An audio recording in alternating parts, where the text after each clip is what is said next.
ನಮಸ್ಕಾರ ಸರ್. ನಮಸ್ಕಾರ. ಯಾವ ಊರು ಸರ್ ತಮ್ಮದು? ಹುಕ್ಕನಪಳ್ಳಿ ಸರ್. ಹುಕ್ಕನಪಳ್ಳಿ. ತಮ್ಮ ಹೆಸರು ರೀ? ವೀರೇಶ್ ಅಂತ ಹೇಳ್ರಿ. ವೀರೇಶ್ ಸರ್. ಇದಕ್ಕೆ ಬಾಳೆ ಹಚ್ಚಕ್ಕೆ ಕುಂತಿರಲ್ಲ, ತರುವುದು ಎಲ್ಲಿಂದ ತಂದಿರಿ ಇವನು? ಹಾಗೆ ಏನ್ರಿ ಸರ್? ಹಾಗೆ ಸರ್, ದಾವಣಗೆರೆಯಿಂದ.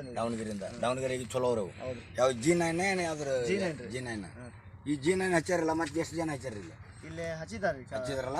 ಈಗ ಅದಕ್ಕೆ ಆ ಊರು ಹಚ್ಚಿದಕ್ಕೆ ನೀವು ಹಚ್ಚಿದಕ್ಕೆ ವ್ಯತ್ಯಾಸ ನಾವು ಮಾಡಿಸ್ಕೊಡ್ತೀವಿ.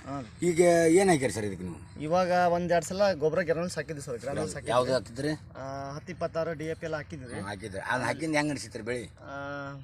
ಇತ್ರಿ ಒಂದು ತಾತ್ಪೂರ್ತಕ ಇತ್ತು. ಬಟ್ ವಾತಾವರಣಕ್ಕೆ ಸ್ವಲ್ಪ ಕುಂಠಿತ ಇತ್ರಿ ಬೆಳೆ. ಆಮ್ಯಾಗ ಏನು ಮಾಡಿದ್ರಿ?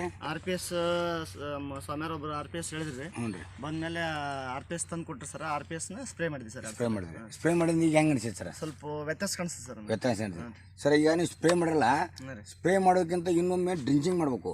ಡ್ರಿಂಚಿಂಗ್ ಮಾಡೋದ್ರಿಂದ ಇವು ಗನಿ ಬಡ್ಡಿ ಏನಂತ ನೋಡ್ರಿ, ಬಡ್ಡಿ ಸೈಜ್ ಆತಂದ್ರೆ ಈಗ ಮನಿ ಕಟ್ಬೇಕಾದ್ರೆ ಬುನಾದಿ ಗಟ್ಟಿ ಇರ್ಬೇಕಂತ. ಆಮ್ಯಾಗ ಬುನಾದಿ ಗಟ್ಟಿರ್ಬೇಕಂದ್ರೆ ಮನಿ ಕ್ರ್ಯಾಕ್ ಕೊಡ್ತಾ. ಹಂಗೆ ಒಂದು ಬೆಳೆ ಹಂಗೆ ಇದೆ. ಈಗ ನಾವು ಬೇರ್ ಮುಖಾಂತರ ಕೊಟ್ಟಿವಿ ಅಂದ್ರೆ ಹಾರ ಚೆನ್ನಾಗಿ ತೊಗೊಳುತ್ತೆ. ಈ ಸ್ಪ್ರೇ ಮಾಡ್ಲಿಂದ ಎಲ್ಲಿ ಗೊನೆ ಇದು ಚಲೋ ಬರ್ತಾ, ಗೊನೆ ನಮಗೆ ಸೈಜ್ ಬರ್ಬೇಕು. ಗೊನೆ ಸೈಜ್ ಬರ್ಬೇಕು.